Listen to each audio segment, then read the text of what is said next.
Hi friends, எல்லாருக்கும் வணக்கம். இன்னைக்கு வகுப்புல நம்ம லைனிங் பிளவுஸ் தான் நம்ம கட் பண்ணி தைக்க போறோம். இந்த லைனிங் பிளவுஸ்லயே பாத்தீங்கன்னா நம்ம ஸ்டார் நெக்கை எப்படி ஈஸியான முறையில கட் பண்ணி தைக்கணுங்கிறது தான் இன்னைக்கு வகுப்புல நம்ம பார்க்க போறோம். இன்னைக்கு கிளாஸ்ல பாத்தீங்கன்னா ஸ்டார் நெக் லைனிங் பிளவுஸ் தான் நம்ம பார்க்க போறோம். எல்லாருமே ஆரம்பத்துல இருந்து முடிகிற வரைக்கும் ஸ்கிப் பண்ணாம பாருங்க. ஒவ்வொரு பதிவுமே நீங்க பொறுமையா பார்த்தாதான் ஈஸியா உங்களால கத்துக்க முடியும்.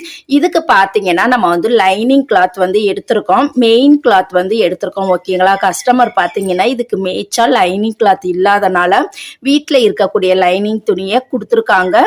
வச்சு பார்க்கும் பொழுது எதுவுமே தெரியல, அதனால இதையே கொடுத்துருங்கன்னு சொல்லி கொடுத்துருக்காங்க. ஓகேங்களா? அதுக்கப்புறமா பாத்தீங்கன்னா லைனிங் பிளவுஸ் கொடுத்துருக்காங்க. லைனிங் பிளவுஸ் தைக்கிறதுக்கு லைனிங் பிளவுஸே அளவுக்கு கொடுத்துருக்காங்க.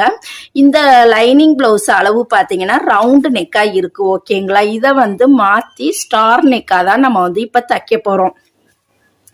இதுல பாத்தீங்கன்னா ஃப்ரண்ட் அளவுகள்லாம் கொஞ்சம் தப்பான அளவுல இருக்கு. அதனால நம்ம இதுல இருந்து எடுக்கக்கூடிய ஒரு சில முக்கியமான அளவுகள் மட்டும்தான் நம்ம எடுக்க போறோம். அந்த ஒரு சில முக்கியமான அளவுகள் பாத்தீங்கன்னா இந்த பேப்பர்ல நான் எழுதி வச்சிருக்கேன். இப்ப இதுல என்னென்ன அளவுகள்னு நம்ம பார்க்கலாம். ஃபர்ஸ்ட் எடுக்கக்கூடிய அளவு பாத்தீங்கன்னா சைஸ் நம்ம கண்டுபிடிக்க போறோம். அடுத்ததா பிளவுஸோட முழு உயரம் கண்டுபிடிக்க போறோம். பேக் நெக்கோட லென்த், அதாவது பின் கழுத்து உயரம் நம்ம பார்க்க போறோம்.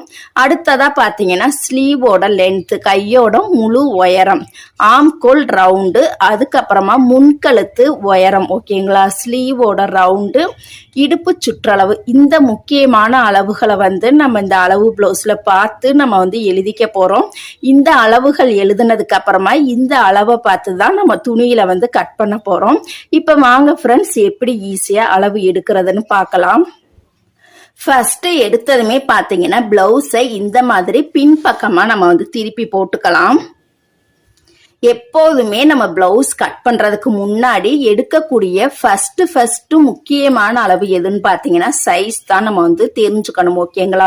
நீங்க அளவு பிளவுஸை வச்சு கட் பண்ணி தச்சாலும் சரி, இல்ல அளவு பிளவுஸே யூஸ் பண்ணாம அளவை மட்டும் நம்ம யூஸ் பண்ணி தச்சாலும் சரி, கண்டிப்பா அந்த ஃபர்ஸ்ட் எடுக்கக்கூடிய அந்த முக்கியமான அளவு எதுன்னு பாத்தீங்கன்னா சைஸ் தான். ஓகேங்களா? சைஸ் தெரிஞ்சாதான் நம்ம அதுக்கேத்த மாதிரி மற்ற அளவுகள்லாம் நம்மளால ஈஸியா கண்டுபிடிக்க முடியும். இது போல பாருங்க, அளவு பிளவுஸ் ஒருவேளை ரொம்ப சுருக்கமா இருந்தது அப்படின்னா கண்டிப்பா நீங்க அயன் பண்ணி எடுத்துக்கங்க.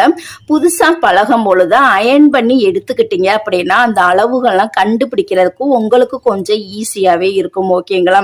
இப்ப இந்த மாதிரி அளவு பிளவுஸ் அழகா நீட்டா நம்ம அயன் பண்ணி எடுத்துக்கலாம்.